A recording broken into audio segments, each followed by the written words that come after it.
বদরের যুদ্ধ মুসলমান কম, কাফেরের সংখ্যা বেশি ছিল। আল্লাহর রাসূলও বদরের যুদ্ধে ছিল।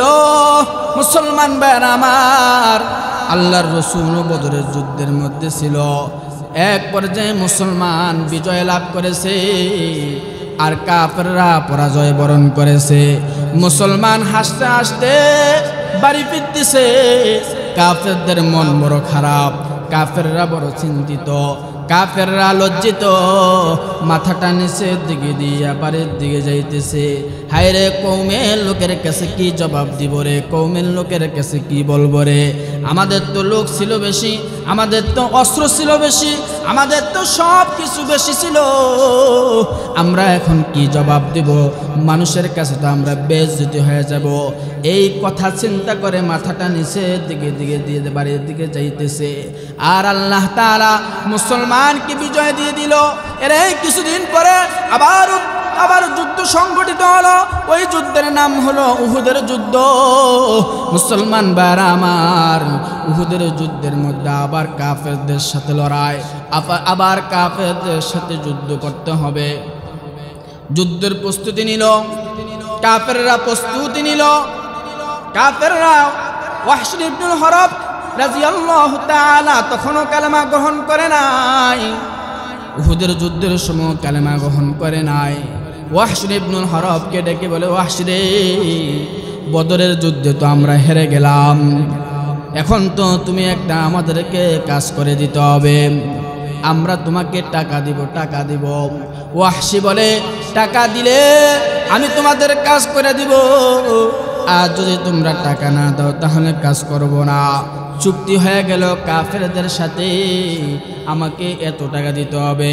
কাফেররা বলে, এই কাজটা যদি তুমি করে দিবার পারো তাহলে তোমাকে তো এত টাকা দিবই, এবং কি পাশাপাশি তোমাকে আরো বেশি খুশি করে দেব। আমার দেশে এগুলো আসেনি।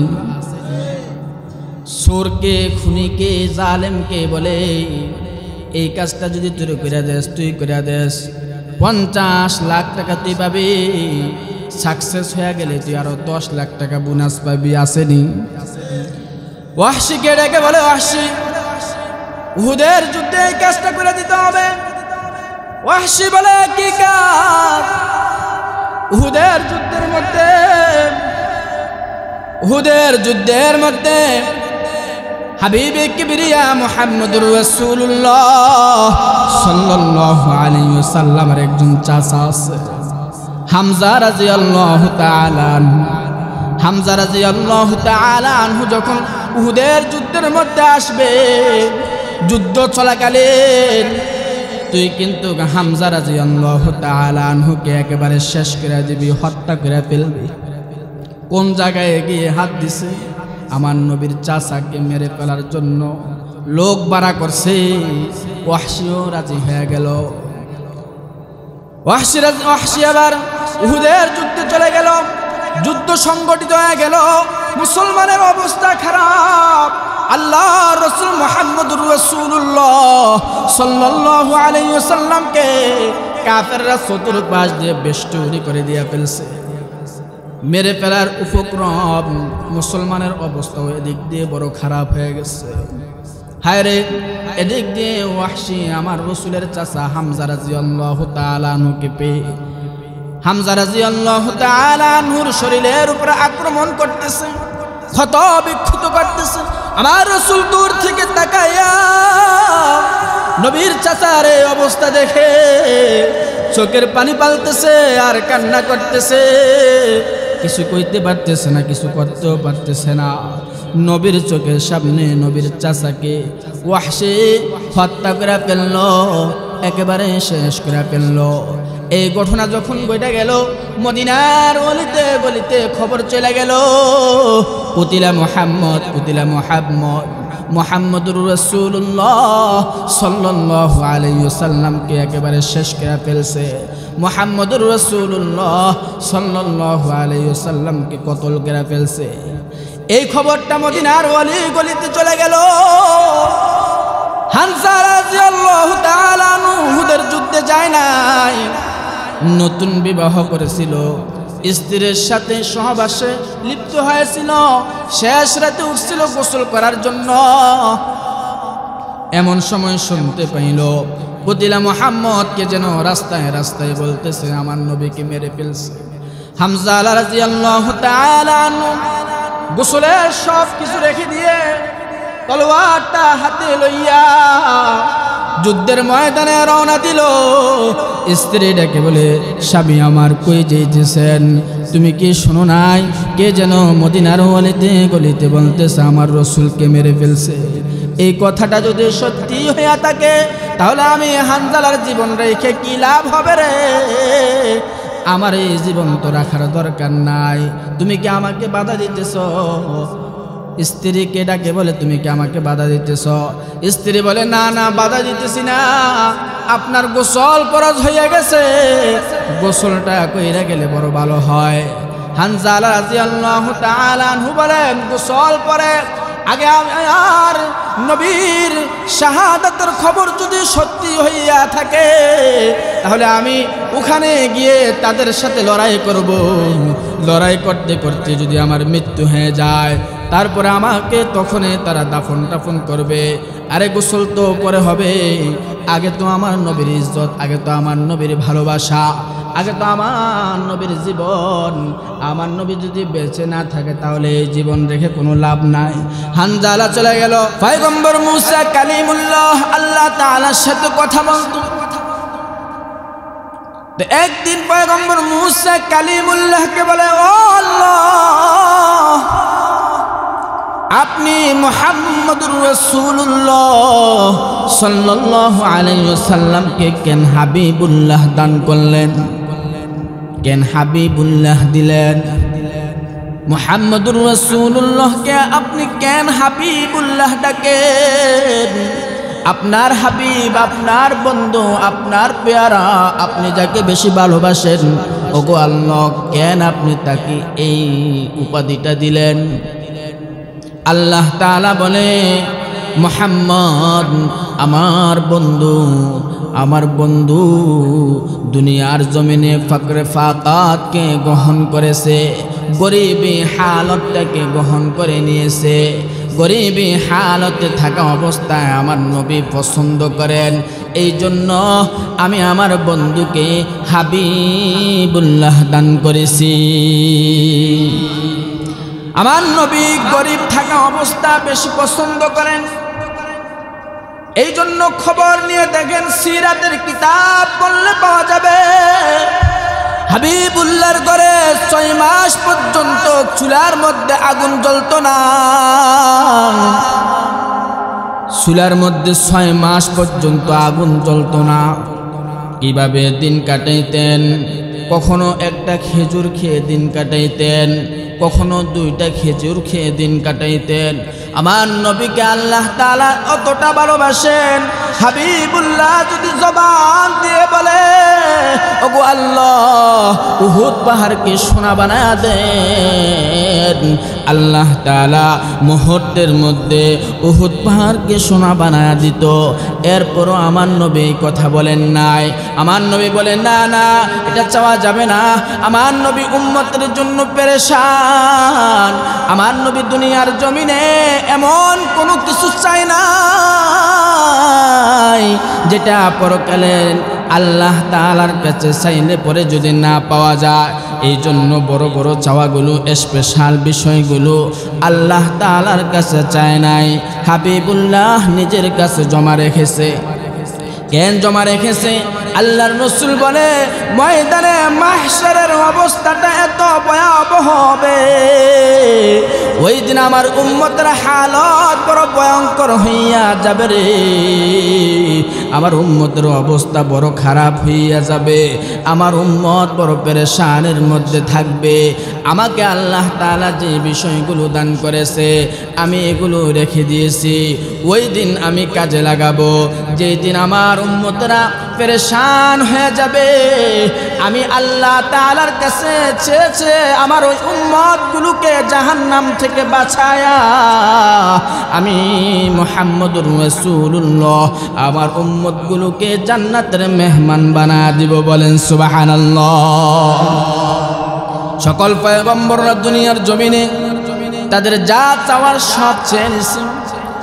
আমার নবী বলে না না, এগুলো চাওয়া তো সময় আছে, দুনিয়ার জমিনে আমি মুহাম্মদুর রাসূলুল্লাহ কষ্ট থাকবো, একটু কষ্টের মধ্যে থাকবো, এরপরও মালিকের কাছে বিষয়গুলো চাবো না। কেন চাইব না? আমার উম্মতের জন্য এগুলো আমি নবী রেখে দিয়েছি। আপনার আমার জন্য হাবিবে কিবরিয়া তার স্পেশাল যে বিষয়গুলো আছে, চাওয়াগুলো আছে, এগুলো জমা রেখেছে। আর আপনি আমি কোন কাজে কোন পথে সময় ব্যয় করছি, কোন কাজে সময় ব্যয় করতেছি? আমার নবীকে আল্লাহ তাআলা কতটা মহব্বত করেন জানেন? এ মিয়া, কোন পয়গম্বরকে আল্লাহ তাআলা ততটা মহব্বত করতেন না, করেন না? হাবিবুল্লাহকে আল্লাহ তাআলা যতটা ভালোবাসেন, যতটা মহব্বত করেন। এই জন্য আমি আপনাদেরকে শোনাই, আল্লাহ তাআলা বলে মানুষের ইবাদতের সাথে আমি আল্লাহ তাআলা কোনো ইবাদতের সাথে সম্পৃক্ত নয়। মানুষ ইবাদত করে ভিন্ন, আমি তো রব, আমি মানুষের ইবাদতের সাথে সম্পৃক্ত না। মানুষ নামাজ পড়ে, এই নামাজের সাথে মালিক শরীক নাই, মালিক নামাজ পড়ে না। মানুষ রোজা রাখে, আল্লাহ তাআলা রোজা রাখে না। মানুষ যাকাত দেয়, আল্লাহ তাআলা যাকাত দেয় না। মানুষ হজ্জে বাইতুল্লাহ করে, আল্লাহ তাআলা হজ্জে বাইতুল্লাহ করে না। মানুষ জিকির করে, আল্লাহ তাআলা জিকির করে না। তবে মানুষের ইবাদতের সাথে একটি ইবাদতের সাথে আল্লাহ তাআলা ইবাদতের মিল আছে। ওই ইবাদতটা কি জানো? আল্লাহ তাআলা কালামুল্লাহর মধ্যে বলেন, ইন্নাল্লাহা ওয়া মালাইকাতাহু ইউসাল্লুনা আলান নবী ইয়া আইয়ুহাল্লাযীনা আমানু সাল্লু আলাইহি ওয়া সাল্লিমু তাসলিমা। মানুষের একটি ইবাদতের সাথে আল্লাহ তাআলা সম্পৃক্ত হয়ে যায়। ওই ইবাদতটা কি? ওই ইবাদতটা হলো আল্লাহ তাআলা হাবিবুল্লাহ মুহাম্মদুর রাসূলুল্লাহ সাল্লাল্লাহু আলাইহি ওয়াসাল্লামের উপরে দুরূদ পড়ে। মানুষ নবীর উপরে দুরূদ পড়ে কিনা? মানুষ নবীর উপরে দুরূদ পড়ে কিনা? আওয়াজ করে বলেন, আওয়াজ করে বলেন, মানুষ নবীর উপরে দুরূদ পড়ে কিনা? আল্লাহ তাআলা বলে মানুষের কোন ইবাদতের সাথে আমি রব সম্পৃক্ত নয়। একটি ইবাদতের সাথে আমি রব নিজে সম্পৃক্ত হইয়া যাই। ওইটা হলো আমি আমার বন্ধুর প্রেমে পইরা, আমি আমার বন্ধুর ভালোবাসায় চুপ করে বসে থাকতে পারি না। আমি আল্লাহ তাআলা ও নবীর প্রেমে দুরূদ পড়তে থাকি। ইন্নাল্লাহা ওয়া মালাইকাতাহু ইউসাল্লুনা আলান নবী। আল্লাহ বলে আমি রব নিজে দুরূদ পড়ি না, আমার বাহিনী ফেরেশতাকে বলি, ও ফেরেশতা আমি রব আমার নবীর উপরে দুরূদ পড়ি, তোমরাও আমার বন্ধুর উপরে দুরূদ পড়তে থাকো। সুবহানাল্লাহ। ফেরেশতাদেরকে আল্লাহ তাআলা বলেন, ও ফেরেশতা আমার বন্ধুর উপরে তোমরাও দুরূদ পড়ো। এজন্য হাদিসের কিতাবের মধ্যে এসেছে শুক্রবারের দিনে বেশি বেশি করে দুরূদ পড়া। বৃহস্পতিবার রাত থেকে নিয়ে শুক্রবার মাগরিবের পর্যন্ত নবীর প্রতি বেশি বেশি করে কি করা? দুরূদ পড়া। আল্লাহর রাসূল বলেন, ক্বালান নবী সাল্লাল্লাহু আলাইহি ওয়াসাল্লাম মান সাল্লা আলাইয়া ওয়াহিদান সাল্লাল্লাহু আলাইহি আশরান। কেহ যদি আমি নবীর উপরে একবার দুরূদ পড়ে, আল্লাহ তাআলা তার আমলনামার মধ্যে 10টি সওয়াব দান করে দেন। মান সাল্লা আলাইয়া ওয়াহিদান সাল্লাল্লাহু আলাইহি আশরান। নবীর প্রতি একবার ভালোবেসে দুরূদ পড়লা তুমি। আর নবী বলে আল্লাহ তাআলা এই দৃশ্যটা দেখে, আল্লাহ তাআলা এই বিষয়টা দেখে চুপ করে বসে থাকেন না। ফেরেশতাকে বলে, ফেরেশতারে আমার ওই বান্দাটা আমার নবীর প্রতি একবার দুরূদ পড়ছে তো তার আমলনামায় একটা সওয়াব দিবি না? তার আমলনামার মধ্যে 10টি নেকি তুই লিখে রাখ। এই দুরূদের আমল করা, নবীর প্রতি দুরূদ পড়া। নবীর প্রতি দুরূদ পড়লে ময়দানে মাহশারে আপনার আমার জন্য হাবিবে কিবরিয়া শাফাআত করবেন। কি করবেন? সুপারিশ করবেন। ময়দানে মাহশারে তো কেউ সুপারিশ করবে না, নবীজি মুহাম্মদুর রাসূলুল্লাহ সাল্লাল্লাহু আলাইহি ওয়াসাল্লাম ছাড়া।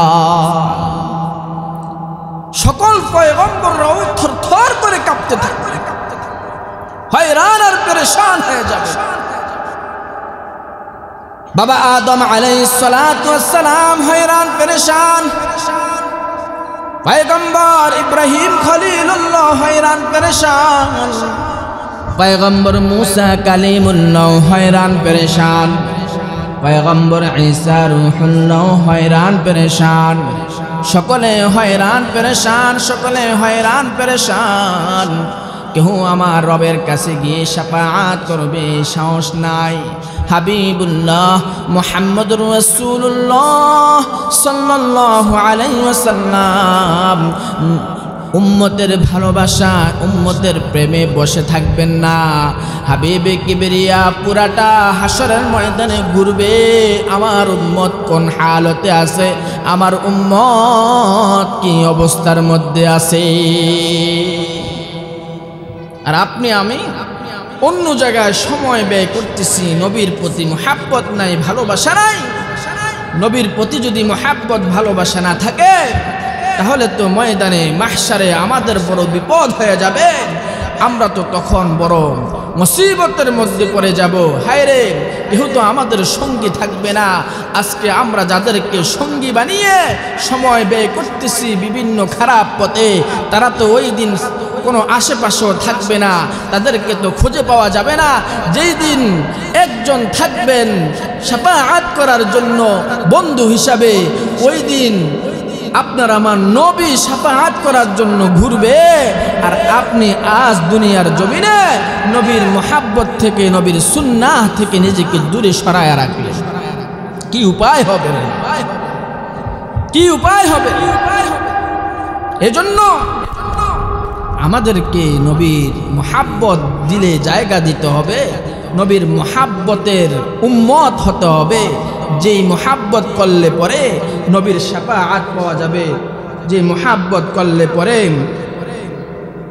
আমরা দুনিয়ার জমিনে সুন্দরভাবে জীবন পরিচালনাও করতে পারবো, পরকালও আমরা সুন্দরভাবে আল্লাহ তাআলার জান্নাতে আরামে থাকতে পারবো। এভাবেই আমরা আমাদের জীবনকে সাজাইতে হবে। তো আল্লাহ তাআলা মানুষকে যে উদ্দেশ্য করে দুনিয়ার জমিনে সৃষ্টি করেছেন, আল্লাহ তাআলা মানুষকে সৃষ্টি করেছেন ইবাদতের জন্য। কিসের জন্য? মানুষ যদি ইবাদত থেকে দূরে সরে যায় তো আল্লাহ তাআলা ওই মানুষটাকে বান্দা হিসাবে গণনা করবেন না। এই জন্য মানুষ রবকে মুহাব্বত করতে হবে, নবী তরিকা অনুযায়ী চলতে হবে, ঠিক না? তাহলে আল্লাহ তাআলা আমাদের জন্য পরকালে সুখীময় একটি জায়গা রেখেছেন। ওই জায়গাটির নাম কি? জোরে আওয়াজ করে বলেন। জান্নাত। ওই জান্নাত আপনার আমার জন্য আল্লাহ তাআলা বরাদ্দ করে রেখেছেন। যদি আমরা দুনিয়ার জমিনে মালিকের সন্তুষ্টি অনুযায়ী চলতে পারি তাহলে ওই জান্নাতের মালিক হইতে পারবো। আর যদি আমরা দুনিয়ার জমিনে মালিকের আদেশ অনুযায়ী না চলি তাহলে আল্লাহ তাআলা পরকালে আরেকটি জায়গা রেখেছেন। ওই জায়গাটির নাম কি? জোরে আওয়াজ করে বলুন। মাদ্রাসার মাহফিল, আলেম ওলামাদেরকে মুহাব্বত করা, ভালোবাসা। তাহলে পরে এটাও একটা ঈমান। এটাও কি? ঈমান। আলেমকে মুহাব্বত করা ঈমান। আল্লাহর রাসূল বলেন, কুনতু আলিমান আও মুতাআল্লিমান, হয়তো আলেম হও আর না হয় আলেমের ছাত্র হও। মুসলমান ভাইরা আমার, সাহাবায়ে কেরামরা আমার রাসূলকে কি পরিমাণ ভালোবাসতেন, এত বেশি ভালোবাসতেন, এত বেশি ভালোবাসতেন। সবার চেয়ে সাহাবীদের ভালোবাসা ছিল বেশি। সাহাবায়ে কেরামরা আমার নবীকে মুহাব্বত করতেন। সাহাবীদের মধ্যে সবচেয়ে বেশি মুহাব্বত করত কে? জোরে আওয়াজ করে বলেন। আবু বকর সিদ্দিক রাদিয়াল্লাহু তাআলা আনহু। আল্লাহর রাসূলের সাহাবীরা আল্লাহর রাসূলকে এত পরিমাণ মুহাব্বত করত, নবীর ভালোবাসা নিয়ে জীবন পরিচালনা করত। আল্লাহর রাসূলের এক সাহাবী হলেন হযরত বরা রাদিয়াল্লাহু তাআলা আনহু। বরা রাদিয়াল্লাহু তাআলা আনহু হাবিবে কিবরিয়ার কাছে প্রায় সময় নবীর মজলিসে যাইতেন। নবীর মুহাব্বত, নবীর ভালোবাসা, নবীকে কি পরিমাণ মুহাব্বত করত। নবীর মজলিসে প্রায় সময় যাইতেন। বরা রাদিয়াল্লাহু তাআলা আনহুর একটা ছেলে আছে, ছেলেটার নাম হলো তলহা রাদিয়াল্লাহু তাআলা আনহু। একদিন ছেলেটাকে ডাক দিয়ে বলে, ছেলে রে, আমি তো প্রতিদিনই নবীর মজলিসে যাই, তুমি ছেলে নবীর মজলিসে যাইবানি? তলহা রাদিয়াল্লাহু তাআলা আনহু বলে, বাবা তুমি প্রতিদিন আমাকে রেখে চলে যাও, কোনোদিন তুমি আমাকে নিয়ে যাও না। আমার তো মন চাই নবী দেখতে, তুমি কেন আমাকে নবী দেখা থেকে দূরে সরিয়ে রাখলে? তলহা রাদিয়াল্লাহু তাআলা আনহু বলে, বাবা আমার বড় ইচ্ছে হাবিবে কিবরিয়া মুহাম্মদুর রাসূলুল্লাহ সাল্লাল্লাহু আলাইহি ওয়াসাল্লামকে একটু দেখতে মন চায়। ছোট্ট তলহাকে বাবার সাথে করে নিয়ে নবীর মজলিসে হাজির হইলেন। আল্লাহ রাসূলের মজলিস শেষ হয়ে গেলে সাহাবায়ে কেরামরা নবীর কাছ থেকে মুসাফা করে করে বিদায় নিতেছে। বরা রাদিয়াল্লাহু তাআলা আনহু সন্তানটাকে দূরে রেখে হাবিবে কিবরিয়ার সাথে মুসাফা করে বাড়ি রওনা দিলেন। ছোট্ট তলহা বাবাকে ডেকে বলে, বাবা সবাই তো নবীর সাথে মুসাফা করলো, আমি তলহা কি নবীর সাথে মুসাফা করব না? আমার তো মন চায় নবীর সাথে হাত মিলাইতে, মুসাফা করতে। তলহা রাদিয়াল্লাহু তাআলা আনহু বলে, ও বাবা তুমি একটু দাঁড়াও, আমি নবীজি মুহাম্মদুর রাসূলুল্লাহ সাল্লাল্লাহু আলাইহি ওয়াসাল্লামের হাতে হাত মিলাবো, মুসাফা করব। ছোট্ট তলহা নবীর সাথে মুসাফা করার জন্য চলে গেলেন। নবীর সাথে মুসাফা করলেন। নবীকে ডেকে বলে, ওগো আল্লাহর রাসূল, আমার বাবা প্রতিদিন আপনার মজলিসে আসে, আমাকে আনে না, আমি আজকে আপনার মজলিসে এসেছি গো। ওগো রাসূল, আমি আপনাকে অনেক বেশি ভালোবাসি, অনেক বেশি মুহাব্বত করি। এই কথাগুলো ছোট্ট তলহা হাবিবে কিবরিয়াকে বলতেছে। আল্লাহর রাসূল ছোট্ট তলহার ঈমান পরীক্ষা করতেছে। ছোট্ট তলহাকে ডেকে বলে, এই ছেলে তুমি আমাকে বেশি মুহাব্বত করো? কহ তোমাকে বেশি মুহাব্বত করি, আপনাকে বেশি মুহাব্বত করি, তাহলে একটা পরীক্ষা হয়ে যাক। আল্লাহর রাসূল বলে, ওই যে খঞ্জরটা দেখো না, ওই যে তলোয়ারটা দেখো না, ওই তলোয়ারটা দিয়ে তুমি তোমার বাবাকে হত্যা করবে। তুমি তোমার বাবার পেটের মধ্যে এই তলোয়ারটা ঢুকিয়ে দিবে, পারবা কি?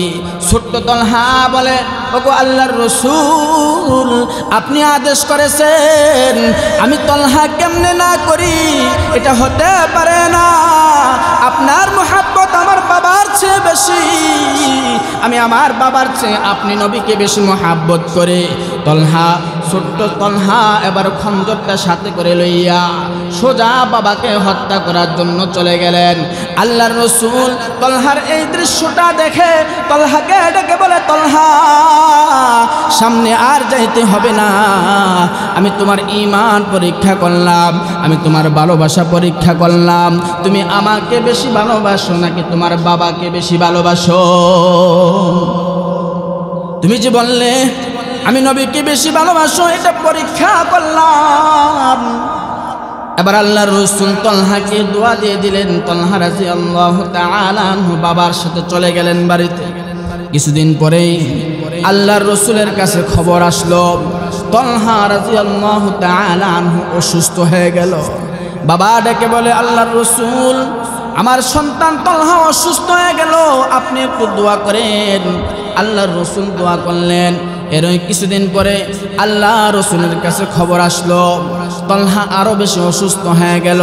হায় হায় পেরেশান তলহার বাবা, আমার ছোট্ট তলহা অসুস্থ হয়ে গেল, বাঁচবে কি বাঁচবে না সেটাও তো বড় নিশ্চয়তা নাই।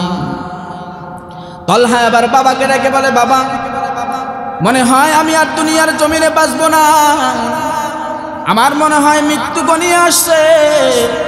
আমার যদি দিনের বেলা মৃত্যু হয় নবীজি মুহাম্মদুর রাসূলুল্লাহ সাল্লাল্লাহু আলাইহি ওয়াসাল্লামকে জানাবেন, আর আমার যদি রাত্রিবেলা মৃত্যু হয় তাহলে আমার রাসূলকে আপনি জানাবেন না। বাবা আবার ডেকে বলে, কেন? রাত্রিবেলা মৃত্যু হলে নবীকে জানাইলে কি সমস্যা হবে? তলহা রাদিয়াল্লাহু তাআলা আনহু বলে, বাবা গো, আমার রাসূল আমাকে বেশি মহব্বত করে, আমার মৃত্যুর খবর যদি শুনে আমার রাসূল বসে থাকবেন না, আমার জানাজায় চলে আসবে। রাত্রিবেলা মৃত্যু হলে রাত্রিবেলা যদি জানাজা হইয়া যায়, আমার রাসূল যদি রাত্রিবেলা আমার জানাজায় শরীক হয়, এই রাত্রিবেলা আসার সময় কাফেররা শত্রুরা আমার রাসূলকে যদি কোনো আক্রমণ করে ফেলে, আমার রাসূলকে যদি কোনো ধরনের ক্ষতি করে ফেলে, তাহলে তো আমি ময়দানে মাহশারে রব্বে কাবার কাছে কি জবাব দেব?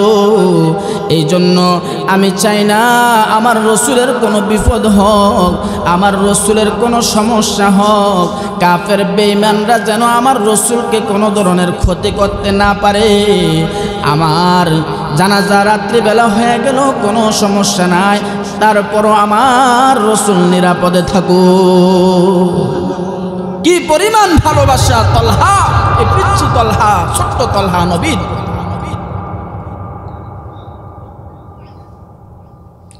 ছোট্ট তলহা কি পরিমাণ ভালোবাসা। আমাদের ভালোবাসা এবার আপনি আমি একটু মাপ দেই, নবীর প্রতি কি পরিমাণ ভালোবাসা আছে, আপনি আমি কি পরিমাণ ভালোবাসি। নবীর সুন্নতের ইত্তেবা নাই, নবীর সুন্নতের উপরে আমাদের জীবন পরিচালনা নাই, ময়দানে মাহশারে কি জবাব দেব? এ যুবক ভাইরা, তোমরা তো রাস্তাঘাটে বিভিন্ন বেহায়াপনার মধ্যে, বিভিন্ন খারাপ কাজের মধ্যে, অশ্লীলতার মধ্যে সময় ব্যয় করতেছে। তোমার মতো কত যুবক দুনিয়ার জমিন থেকে চলে যাইতেছে। এই অবস্থায় যদি তোমার মৃত্যু হয়ে যায় তো রব্বে কাবার কাছে তুমি কি জবাব দিবা? আর হাবিবুল্লাহর সামনে তুমি কিভাবে দাঁড়াইবা? এই হিসাবটুকুন, এই চিন্তাটুকুন প্রত্যেকটা যুবকের করা দরকার, প্রত্যেকটা মানুষের করা দরকার। সাহাবায়ে কেরামরা আমার রাসূলকে কি পরিমাণ ভালোবাসেন। এ মুসলমান ভাইরা আমার, আমি একটা মেসেজ দিতে চাই। সাহাবায়ে কেরামরা আমার নবীকে ভালোবাসেন। নবীর ওয়ারিস কারা জোরে আওয়াজ করে চিল্লায়া বলুন, আল উলামা ওয়ারাসাতুল আম্বিয়া। আমার নবীর ওয়ারিস কারা জোরে আওয়াজ করে বলুন, উলামায়ে কেরাম, উলামায়ে কেরাম। আল্লাহ রাসূল বলেন, আনা খাতামুন নবিয়্যিন লা নাবিয়্যা বা'দি। নবীজি বলেন, আমি হলাম শেষ নবী, আমার পরে আর কোনো নবী আসবে না। এরপরে আমার এই নবুয়তের দায়িত্বটা কে ধরে রাখবে? আল্লাহর রাসূল বলেন, উলামারা হবে আমার ওয়ারিস, তাদের কাছে আমার ইলমগুলো বন্টন হবে, তাদের কাছে আমার ইলমগুলো যাবে। তারা কিয়ামত পর্যন্ত আমার কথাগুলো মানুষের কানে কানে, মানুষের দ্বারে দ্বারে পৌঁছায়া দিবে। যারা নবীর জমানায় নবীকে মহব্বত করেছে, তারা আল্লাহ তাআলার কাছে পছন্দনীয় হয়ে গেছে, তারা সাহাবী বনে গেছে। আর যারা এই জমানায় উলামায়ে কেরামদেরকে মহব্বত করবে, আল্লাহ তাআলা তাদেরকে উলামায়ে কেরামদের সাথে হাসর নাসর দান করবে। এজন্য উলামায়ে কেরামদেরকে কি করতে হবে? মুহাব্বত করতে হবে। কারণ হলো উলামায়ে কেরামরা হলো নবীর ওয়ারিস। উলামায়ে কেরামের বিপক্ষে যাওয়া যাবে? উলামায়ে কেরামদের নামে মামলা দেওয়া যাবে? তাবলীগ কাদের সাথে করবেন? আলেমদের সাথে নাকি ডাক্তারের সাথে? যারা এই দুনিয়ার জমিনে আলেমদেরকে বাইপাস করে চলে, আলেমদেরকে ছাঁটাই করে নিজেকে বড় পণ্ডিত বলে, ওদের কাছে ইলম নাই, ওদের কাছে কিচ্ছু নাই। ওরা আলেমের শত্রু, ওরা কোরআনের শত্রু, ওরা আল্লাহ তাআলার শত্রু, ওরা নবীর শত্রু। কি বলেন ঠিক কিনা? আমাদের দেশে সাদিয়ানি নামে একটা ফিতনা আছে কিনা?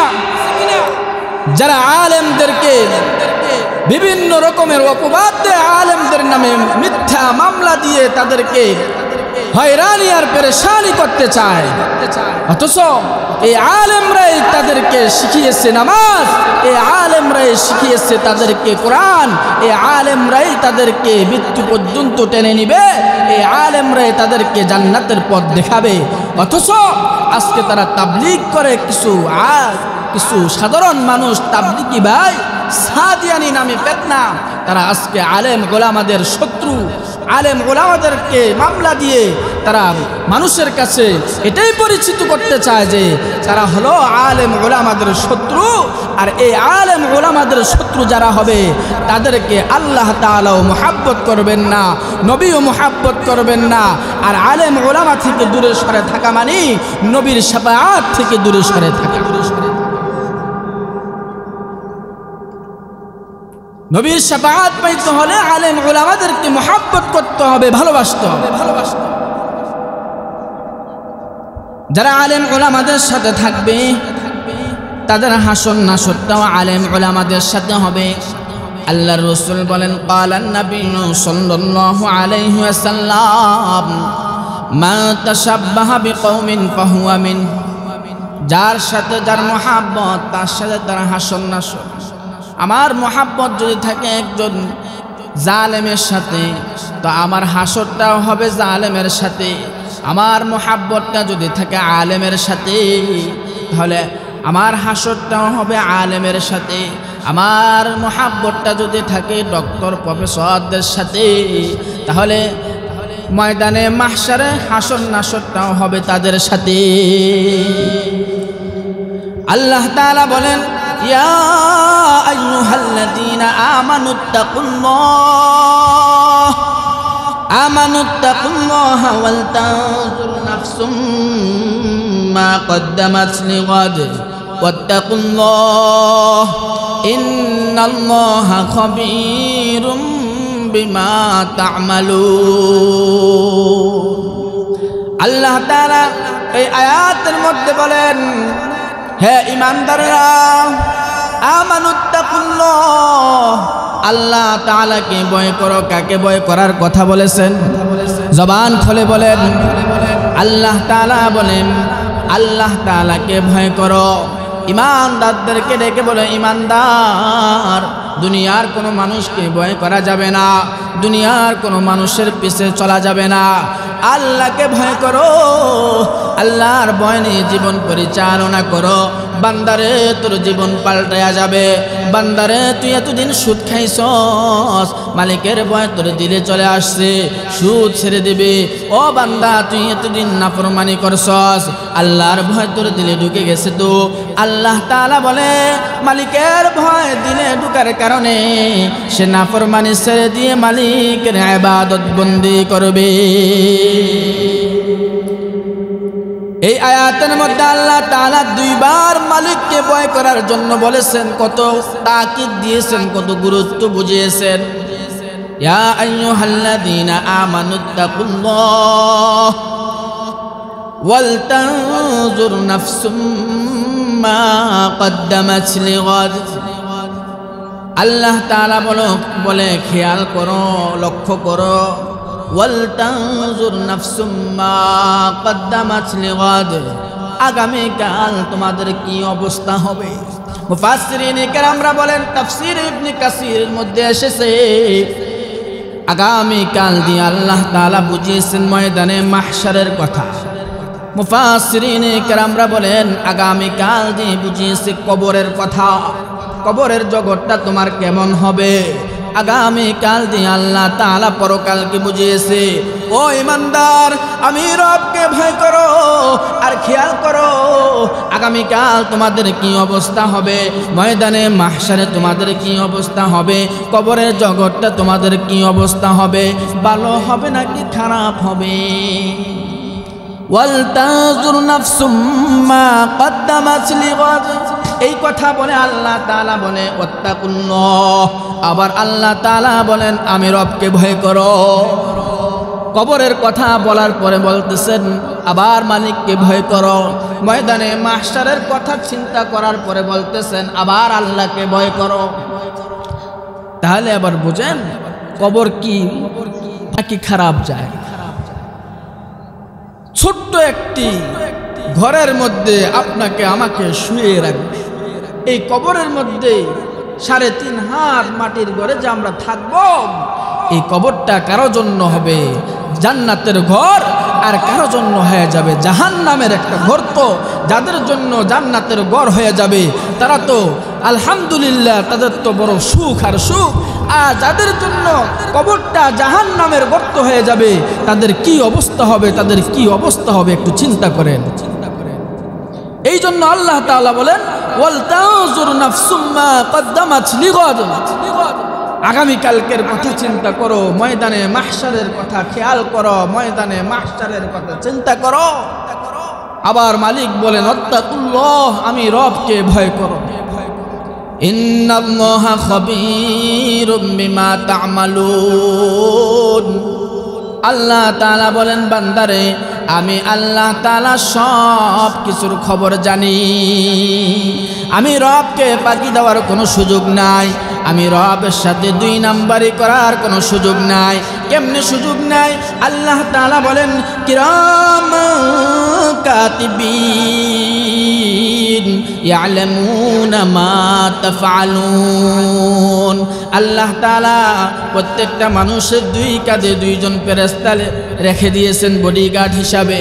মা তাফআলুন কিরাম কাতিবিন ইয়ালামুনা মা তাফআলুন, এবার এই 2 জন ফেরেশতা আপনার নেক লেখে, আপনার বদি লেখে, আপনার সকল কিছু লিখতেছে। ও মুসলমান ভাইরা আমার, খুব ভালো করে মনোযোগ দিয়ে কথাগুলো শুনেন। আল্লাহ তাআলা বলে আমি আল্লাহ তাআলা যে সব কিছু জানি, আমি রব থেকে ফাঁকি দেওয়ার কোনো সুযোগ নাই, 2 নাম্বারি করার সুযোগ নাই। এমনি এমনি বলেছি না, না, 2 জন ফেরেশতা আমি 2 পাশে রেখেছি, তারা সব কিছু লিখতেছে আর এই লেখাগুলো আমি রবের কাছে জমা হইতেছে। ফেরেশতা কার বাহিনী? জোরে আওয়াজ করে চিল্লায়া বলুন আল্লাহ তাআলার বাহিনী। আল্লাহ তাআলার বাহিনী কি আপনার সাথে খাতিল করবে নাকি মালিকের সাথে খাতিল করবে? মালিকের কথা শুনবে নাকি আপনার কথা শুনবে? জোরে আওয়াজ করে বলেন। তাহলে মালিকের কথা যদি শুনে আর আপনি আমি যা করতেছি এগুলো যদি লিখতেছে, এই লেখাগুলো থেকে 1 বিন্দু পরিমাণ কোনো লেখা বাদ যাবে না, 1 বিন্দু পরিমাণ নেকি বাদ যাবে না, গুনাহ বাদ যাবে না। এবার আপনি হিসাব করুন মালিক কেন বলতেছে ওয়াল তানজুর নাফসুম মা কদ্দামাত লিগাদ, আগামীকালকের হিসাব চিন্তা করো, কবরের জগতের কথা চিন্তা করো, ময়দানে মাহশারের কথা চিন্তা করো। মুসলমান ভাইরা আমার, খুব মনোযোগ দিয়ে শুনেন। আল্লাহ তাআলা বলেন আমি আল্লাহ তাআলা 2 জন ফেরেশতা তোমাদের 2 কাঁধে রেখেছি। এবার ফেরেশতারা তোমাদের সব কিছু লিখতেছে, এই সবগুলো আমি রবের কাছে জমা হইবে, আমি রব সব কিছু দেখতেছি। মালি হাযাল কিতাব লা ইগাদিরু সগীরাতান ওয়ালা কাবীরাতান ইল্লা আহসাহা, ময়দানে মাহশারে বান্দাদেরকে যখন আল্লাহ তাআলা হাজির করবেন, এবার বান্দাদের আমলনামাগুলো বান্দাদের হাতে দিবেন। বান্দারা আমলনামাগুলো দেখা বড় পেরেশানের মধ্যে পড়ে যাবে। বান্দারা আমল নামাগুলো দেখে বড় আনন্দের মধ্যে পড়ে যাবে। এটাই তো আল্লাহ তাআলা কালামুল্লাহর মধ্যে বলেছেন, ফাআম্মা মান উতিয়া কিতাবাহু বিয়ামিনি ফাসাউফা ইউহাসাবু হিসাবান ইয়াসীরা وينقلب إلى أهله مسرورا وأما من أوتي كتابه وراء ظهره فسوف يدعو ثبورا ويصلى سعيرا ময়দানে মাহশারে আল্লাহ তাআলা যাদের আমল নামাগুলো ডান হাতে দিবে তারা তো বড় আনন্দের মধ্যে থাকবে। হে মুসলমান, তাদের হিসাবটা সহজ হয়ে যাবে। আর যাদের আমল নামাটা আল্লাহ তাআলা বাম হাতকে পিছনের দিকে নিয়া যখন তাদের আমল নামাটা দিবে, এবার তারা আমল নামাটা সাইয়া বড় আফসোস আর আফসোসের মধ্যে থাকবে, চোখের পানি পড়তে থাকবে, হয়রান আর পেরেশানি হয়ে যাবে। হায় রে, আমার আমল নামা তো বড় খারাপ, আমি মালিকের কাছে কি জবাব দিব রে? আমার হিসাব তো বড় কঠিন হয়ে যাবে রে, আমি রব্বে কাবার সামনে কেমনে দাঁড়াবো রে?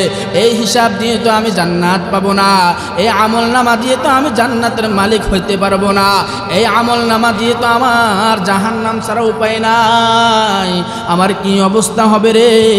হয়রান আর পেরেশান, আফসোস আর আফসোস করতে থাকবে। আল্লাহর রাসূলের এক সাহাবী হযরতে ওয়াহশী ইবনুল হারাব রাদিয়াল্লাহু তাআলা আনহু ইসলাম গ্রহণ করার পূর্বে, খবরটা ভালো করে মনোযোগ দিয়ে শুনেন, সাহাবীদের জীবনী প্রত্যেককে পড়া দরকার। সাহাবীদের জীবনী পড়া মানে ঈমান তাজা হওয়া। কারণ সাহাবায়ে কেরামরা কার সাথে ছিল? নবীজি মুহাম্মদুর রাসূলুল্লাহ সাল্লাল্লাহু আলাইহি ওয়াসাল্লামের সাথে, নবীজি মুহাম্মদুর রাসূলুল্লাহ সাল্লাল্লাহু আলাইহি ওয়াসাল্লামের সাথে ছিল। তাদের ঈমান বড় মজবুত।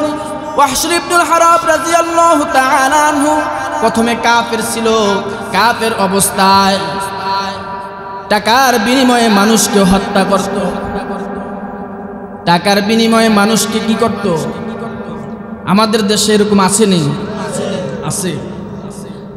বিগত 16 বছর ফ্যাসিস্ট শেখ হাসিনার আমলে, জালেমের আমলে এমন অনেক লোক ছিল যারা টাকার বিনিময়ে মানুষকে হত্যা, গুম, নির্যাতন করে মানুষের পরিবারকে, মানুষের জীবনকে একেবারে চিরতরে শেষ করে দিয়েছে। কি বলেন, ঠিক কিনা?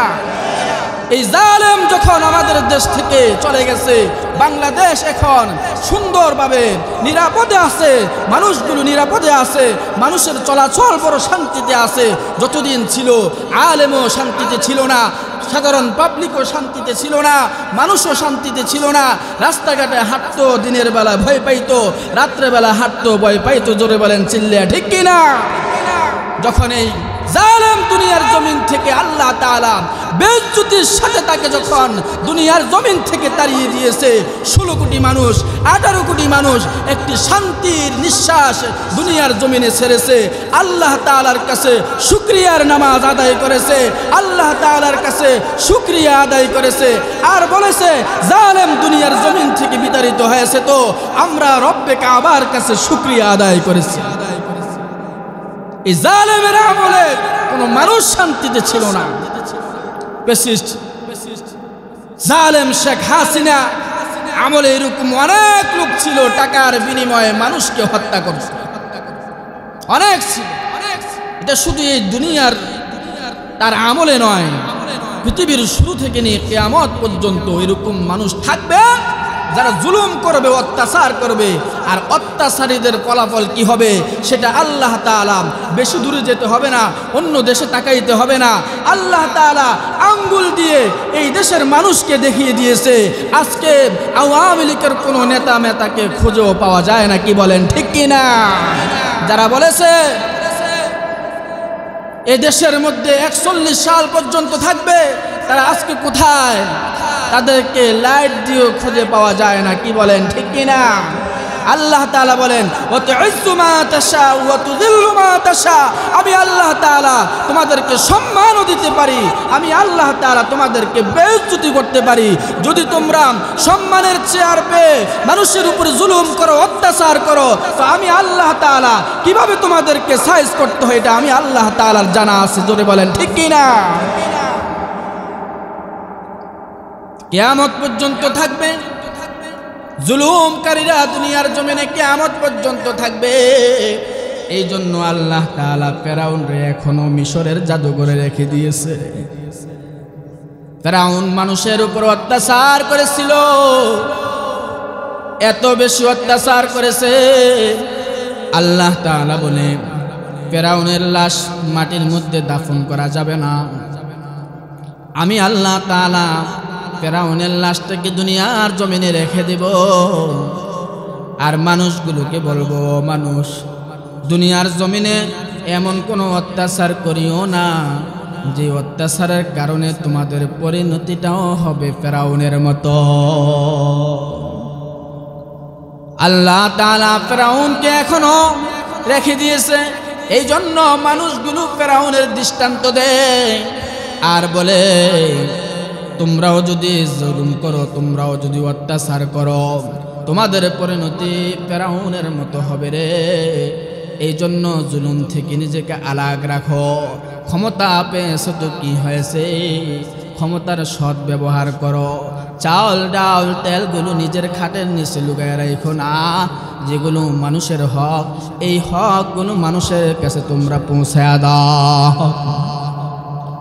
মুসলমান ভাইরা আমার, ওয়াহশ ইবনুল হারাব রাদিয়াল্লাহু তাআলা আনহু ইসলাম গ্রহণ করার আগে টাকার বিনিময়ে মানুষকে হত্যা করত।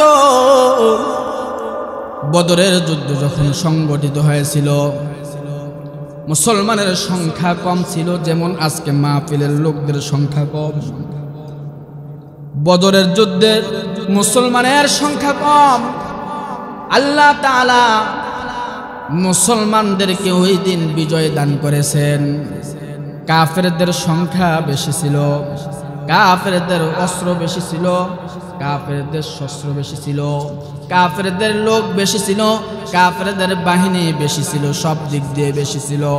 মুসলমানের কোনো অস্ত্র নাই, মুসলমানের সংখ্যা খুবই কম। মুসলমান রব্বে কাবার উপরে ভরসা করেছে, মুসলমান আল্লাহকে বিশ্বাস করেছে, মুসলমান আল্লাহর কাছে নুসরাত চেয়েছে। নবীজি বলেন সাহাবীরা রে, তোমরা লোক কম তো কি হয়েছে, তোমাদের তো ঈমান আছে, তোমাদের তো একজন আছে, তিনি হলেন আল্লাহ। তোমরা টেনশন কইরো না, তোমরা চিন্তিত হইও না, তোমাদের পক্ষে তোমাদের রব আছে। ও সাহাবীরা, তোমরা কোনো টেনশন কইরো না, আল্লাহ তাআলা আসমান থেকে তোমাদের সাথে নুসরত করবেন, তোমাদের কাছে নুসরত পাঠিয়ে দিবেন। এই সাহায্য পেয়ে তোমরাই বিজয়ী হয়ে যাবে। বলেন না সুবহানাল্লাহ। মুসলমান ভাইরা আমার, কথাগুলো খুব খেয়াল করে শুনেন। বদরের যুদ্ধ মুসলমান কম, কাফেরের সংখ্যা বেশি ছিল। আল্লাহর রাসূলও বদরের যুদ্ধে ছিল। মুসলমান ভাইরা আমার, আল্লাহর রাসূলও বদরের যুদ্ধের মধ্যে ছিল। এক পর্যায়ে মুসলমান বিজয় লাভ করেছে আর কাফেররা পরাজয় বরণ করেছে। মুসলমান হাসতে হাসতে বাড়ি ফিরতেছে। কাফেরদের মন বড় খারাপ, কাফেররা বড় চিন্তিত, কাফেররা লজ্জিত, মাথাটা নিচের দিকে দিয়া বাড়ির দিকে যাইতেছে। হায় রে, কওমের লোকের কাছে কি জবাব দিব রে, কওমের লোকের কাছে কি বলবো রে। আমাদের তো লোক ছিল বেশি, আমাদের তো অস্ত্র ছিল বেশি, আমাদের তো সব কিছু বেশি ছিল, আমরা এখন কি জবাব দিব? মানুষের কাছে তো আমরা বেইজ্জতি হয়ে যাব। এই কথা চিন্তা করে মাথাটা নিচের দিকে দিয়ে বাড়ির দিকে যাইতেছে। আর আল্লাহ তাআলা মুসলমানকে বিজয় দিয়ে দিল। এর কিছুদিন পরে আবার যুদ্ধ সংগঠিত হলো। ওই যুদ্ধের নাম হলো উহুদের যুদ্ধ। মুসলমান ভাইরা আমার, উহুদের যুদ্ধের মধ্যে আবার কাফেরদের সাথে লড়াই, আবার কাফেরদের সাথে যুদ্ধ করতে হবে। যুদ্ধের প্রস্তুতি নিল। কাফেররা প্রস্তুতি নিল। কাফেররা ওয়াহশী ইবনুল হরব রাদিয়াল্লাহু তাআলা তখনও কালেমা গ্রহণ করে নাই, উহুদের যুদ্ধের সময় কালেমা গ্রহণ করে নাই। ওয়াহশী ইবনুল হরবকে ডেকে বলে, ওয়াহশী রে, বদরের যুদ্ধে তো আমরা হেরে গেলাম, এখন তো তুমি একটা আমাদেরকে কাজ করে দিতে হবে, আমরা তোমাকে টাকা দিব, টাকা দিব। ওয়াহশী বলে, টাকা দিলে আমি তোমাদের কাজ করে দিব, আর যদি তোমরা টাকা না দাও তাহলে কাজ করব না। চুক্তি হয়ে গেল কাফেরদের সাথে, আমাকে এত টাকা দিতে হবে। কাফেররা বলে, এই কাজটা যদি তুমি করে দিবার পারো তাহলে তোমাকে তো এত টাকা দিবই, এবং কি পাশাপাশি তোমাকে আরো বেশি খুশি করে দেব। আমার দেশে এগুলো আসেনি। চোরকে, খুনিকে, জালেমকে বলে, এই কাজটা যদি তুই করে দেস, তুই করে দেস, 50 লাখ টাকা তুই পাবি, সাকসেস হয়ে গেলে তুই আরো 10 লাখ টাকা বোনাস পাবি। আসেনি? ওয়াহশীকে ডেকে বলে, ওয়াহশী, উহুদের যুদ্ধে এই কাজটা করে দিতে হবে। ওয়াহশী বলে, কি কাজ? উহুদের যুদ্ধের মধ্যে হাবিবে কিবরিয়া মুহাম্মদুর রাসূলুল্লাহ সাল্লাল্লাহু আলাইহি ওয়াসাল্লামের একজন চাচা আছে, হামজা রাদিয়াল্লাহু তাআলা আনহু। হামজা রাদিয়াল্লাহু তাআলা আনহু যখন উহুদের যুদ্ধের মধ্যে আসবে, যুদ্ধ চলাকালীন তুই কিন্তু হামজা রাদিয়াল্লাহু তাআলা আনহুকে একেবারে শেষ করে দিবি, হত্যা করে ফেলবি। কোন জায়গায় গিয়ে হাত দিছে? আমার নবীর চাচাকে মেরে ফেলার জন্য লোক বাড়া করছে। ওয়াহশীও রাজি হয়ে গেল। ওয়াহশী আবার উহুদের যুদ্ধে চলে গেল। যুদ্ধ সংগঠিত হয়ে গেল, মুসলমানের অবস্থা খারাপ। আল্লাহ রাসূল মুহাম্মদুর রাসূলুল্লাহ সাল্লাল্লাহু আলাইহি ওয়াসাল্লামকে কাফেররা চতুর্পাশ দিয়ে বেষ্টনী করে দিয়ে ফেলছে, মেরে ফেলার উপক্রম। মুসলমানের অবস্থা এদিক দিয়ে বড় খারাপ হয়ে গেছে। হায় রে, এদিক দিয়ে ওয়াহশী আমার রাসূলের চাচা হামজা রাদিয়াল্লাহু তাআলা আনহুকে পেয়ে হামজা রাদিয়াল্লাহু তাআলা আনহুর শরীরের উপর আক্রমণ করতেছে, ক্ষত বিক্ষত করতেছে। আমার রাসূল দূর থেকে তাকায়া নবীর চাচার এই অবস্থা দেখে চোখের পানি পালতেছে আর কান্না করতেছে। কিছু কইতে পারতেছে না, কিছু করতেও পারতেছে না।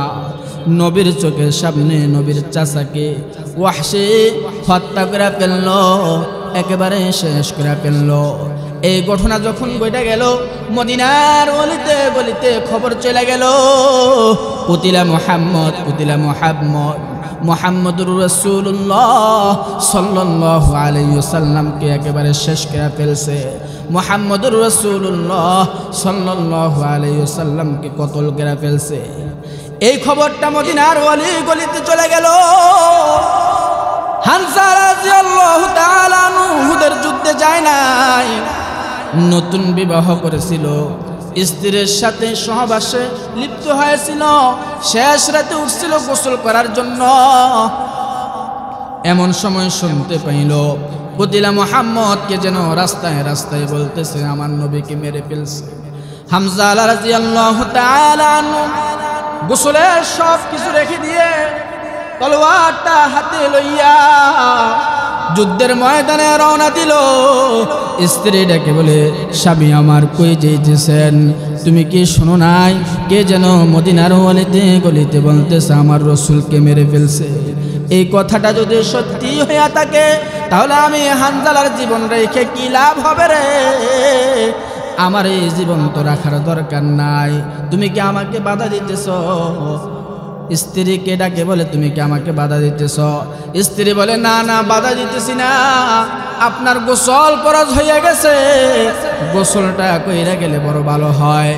হানজা রাদিয়াল্লাহু তাআলা আনহু বলেন, গোসল পরে আগে আর নবীর শাহাদাতের খবর যদি সত্যি হইয়া থাকে তাহলে আমি ওখানে গিয়ে তাদের সাথে লড়াই করব। লড়াই করতে করতে যদি আমার মৃত্যু হয়ে যায় তারপরে আমাকে তখনই তারা দাফন টাফন করবে, আরে গোসল তো পরে হবে, আগে তো আমার নবীর ইজ্জত, আগে তো আমার নবীর ভালোবাসা, আগে তো আমার নবীর জীবন। আমার নবী যদি বেঁচে না থাকে তাহলে এই জীবন রেখে কোনো লাভ নাই। হানজালা চলে গেল। মুসলমান ভাইরা আমার, যেই কথাটুকু আমি বলতেছিলাম, আমার কথা ওইটা নয়, সময় পায় শেষের দিকে। মুসলমান ভাইরা আমার, ওয়াহশী আমার নবীর চাচা হামজা রাদিয়াল্লাহু তাআলা আনহুকে কতল করে ফেলল। এই ওয়াহশী এবার ফতহে মক্কা হওয়ার পরে আমার রসুলের কাছে আসলো। আমার রসুলের কাছে এসে বলে কি জানেন, নবী গো, আমি তো অনেক বড় পাপী, অনেক বড় অপরাধী। আমি আপনার কাছে এসেছি আমার ভুল ভাঙবার জন্য, আমি আপনার কাছে এসেছি আমার অপরাধগুলো মোচন করার জন্য, আমি আপনার কাছে এসেছি আমার জীবনের যত গুনাহ আছে এগুলো মাফ নেওয়ার জন্য। ওগো আল্লাহর রসুল, ওগো সরকার, ওগো সরওয়ার, আমার জীবনের গুনাহগুলো কি মাফ হবে নি? আমি যদি কালেমা পড়ি তাহলে আল্লাহ তাআলা কি আমাকে মাফ করবে নি? আল্লাহর রসুল ওয়াহশীকে দেখে নিজের মনকে বেজার করে ফেললেন, চোখ দিয়ে পানি চলে আসলো। হাবিবে কিবরিয়া কি করবে আবার? কালেমা পড়ার জন্য যখন ওয়াহশী আসলো, ওয়াহশীকে ডেকে বলে, ওয়াহশী রে, কালেমা পড়লে আল্লাহ তাআলা তোমার জীবনের সমস্ত গুনাহ খাতাগুলো মাফ করে দিবে। বলেন না সুবহানাল্লাহ। এত বড় অপরাধী হাবিবে কিবরিয়ার আপন চাচা হামজা রাদিয়াল্লাহু তাআলা আনহুকে শেষ করে ফেলছে। আমার নবী ওয়াহশীকে দেখলে মুখটা ঘুরায় ফেলতেন।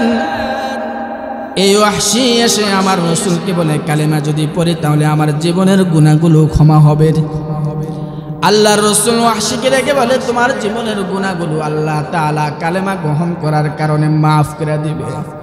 ওয়াহশী যখন এই কথাটুকু শুনল, ওয়াহশী আবার নিজে কান্না করতেছে। কান্না করতে করতে দাড়িগুলো, নিজের শরীরের পোশাকগুলো ভিজায় ফেলছে। আল্লাহর রাসূল ওয়াহশীকে ডেকে বলে, ওয়াহশী রে, কান্না করো কেন?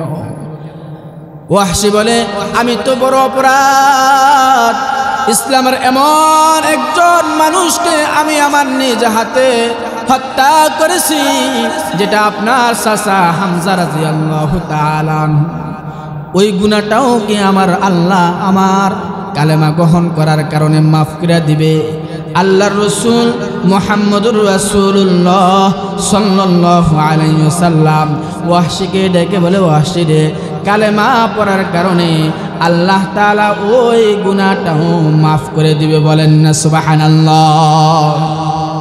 ওয়াহশীর কান্না আবার বেড়ে গেল। ওয়াহশী বলে, কি বলেন? আল্লাহ তাআলা এত বড় গুনাহটাও মাফ করে দিবে? আল্লাহর রাসূল বলেন, হ্যাঁ, আল্লাহ তাআলা এই গুনাহটাও মাফ করে দিবে। আল্লাহ তাআলা তৎক্ষণাৎ আকাশ থেকে, আল্লাহ তাআলা তৎক্ষণাৎ আরশে আজিম থেকে আয়াত নাজিল করে দিলেন। আল্লাহ তাআলা বলেন, কুল ইয়া ইবাদিয়াল্লাযীনা আসরাফু আলা আনফুসিহিম লা তাকনাতু মির রাহমাতিল্লাহ ইন্নাল্লাহা ইয়াগফিরুয যুনুবা জামিআ ইন্নাহু হুয়াল গফুরুর রহিম। বান্দারে, গুনাহ করছিস তো কি হয়েছে? আমার রহমত থেকে দূরে সরে থাকার কোনো সুযোগ নাই। আমার রহমত তো অনেক বেশি, অনেক বেশি। সমুদ্রের পানি থেকেও আমার রহমত বেশি। এ বান্দা, তুই গুনাহ করছিস, গুনাহ করার পরে নতুন করে তুই কালেমা পড়ছিস, তুই কাফের ছিলি, তুই তখন কিছুই বুঝতি না। কাফের থাকা অবস্থায় যে গুনাহগুলো করলি, কালেমা পড়ার কারণে আল্লাহ তাআলা তোর জীবনের সমস্ত গুনাহ খাতাগুলো মাফ করে দিবে। বলেন না সুবহানাল্লাহ। এত বড় আসামি, কিন্তু কালেমা পড়ার কারণে আল্লাহ তাআলা তাকে মাফ করে দিবে। আল ইসলামু ইয়ানহাদিমু মা কানা ক্বাবলা। আল্লাহ তাআলার রাসূল বলেন, ইসলাম গ্রহণ করার কারণে ইসলামের পূর্বে কাফের মুশরিক থাকা অবস্থায় যে গুনাহগুলো করেছিল, ওই গুনাহগুলো আল্লাহ তাআলা কালেমা গ্রহণ করার কারণে মাফ করে দিবে। এই জন্য ভাই আমার দুনিয়ার জমিনে অনেক গুনাহ করেছি, মালিকের রহমতের কোনো শেষ নাই, রহমতের কোনো শেষ নাই। এমনটা বাবার কোনো প্রয়োজন নাই, আমার তো গুনাহ বেশি, আমার মালিককে আমায় মাফ করবেনি। হায়রে বান্দা, আল্লাহ তাআলার ঘরে ঢুকো, 2 রাকাত নামাজ পড়া, 2 চোখের পানি পাড়াইয়া জীবনের তরে মালিকের কাছে খাঁটি তওবা করো। তোমার কি পরিমাণ গুনাহ রে, তোমার কি পরিমাণ গুনাহ। আল্লাহ তাআলা খাঁটি তওবার কারণে 2 হাত তুলা 2 রাকাত নামাজ পড়ার কারণে, 2 চোখের পানি পালানোর কারণে, খাঁটি তওবার কারণে তোমার জিন্দেগির সমস্ত গুনাহ মাফ করে দিবে। এই জন্য গুনাহ আছে, গুনার কারণে মানুষকে আল্লাহ তাআলা উলাইকা কাল আনআম বাল হুম আদল, আবার আরেক জায়গায় বলেছে ওয়ালা কদ কাররামনা বানি আদম। এই মানুষকে আল্লাহ তাআলা কাররামনা বলেছে, আবার এই মানুষকে আল্লাহ তাআলা উলাইকা কাল আনআম বলেছে। এজন্য ভাই আমার, যাদের গুনাহ আছে, গুনাহ নাই এমন কোনো মানুষ নাই, আজকে থেকে খাঁটি তওবা করেন, খাঁটি তওবা করেন আল্লাহ তাআলার কাছে যে আর জীবনে গুনাহ করব না। কি বলেন, রাজি আছেন তো ইনশাআল্লাহ? 2 হাত তুলে আল্লাহকে দেখাই দেন, আল্লাহ তাআলার কাছে তওবা করেন, মালিককে বলেন ও আল্লাহ, বলেন ও আল্লাহ, জীবনে অনেক গুনাহ করেছি, আর গুনাহ করব না, আমাদেরকে আপনি মাফ করে দিন, আমাদেরকে আপনি মাফ করে দিন, আমাদেরকে আপনি মাফ করে দিন। হাত নামান।